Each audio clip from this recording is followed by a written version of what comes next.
నా పెద్ద కొడుకు గత సంవత్సరం యాక్సిడెంట్ అయింది, చనిపోయాడు, స్పాట్ డెడ్. అయితే దిక్కు తోచక, ఎందుకంటే ఆ పెట్టే మా కాదన్న అట్టాటి బిడ్డ కోల్పోయేలేకే దిక్కు తోచక ఏ సాయం లేక అన్యాయం అయిపోయి అల్లాడిపోతున్న సమయంలో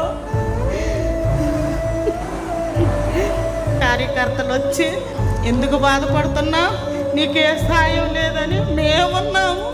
మన చంద్రన్న ఉన్నాడు, లోకేష్ అన్న ఉన్నాడు, ఇట్లా సభ్యత్వం కట్టున్నాము, నీకు సభ్యత్వం వర్తించింది, నీకు 5 లక్షలు వస్తాయమ్మా, నువ్వు ఆడవద్దమ్మా, నీ బిడ్డనైతే మేము తెచ్చించలేం, కానీ మేము చేతనైన సాయం అయితే చేస్తామని లోకేష్ బాబు గారు పెద్ద మనసు చేసుకొని ఆ మేము 5 లక్షలు పెట్టబట్టి ఆ 5 లక్షలను మాకు అందబట్టి నా ఆర్థిక పరిస్థితులన్నీ తీర్చుకొని మేము ఇలా ఉన్నామంటే చంద్రబాబు గారు, లోకేష్ బాబు నా పుట్టింటి వాళ్ళలాగా ఆదుకున్నారు, నా తోడ పుట్టిన వాళ్ళలాగా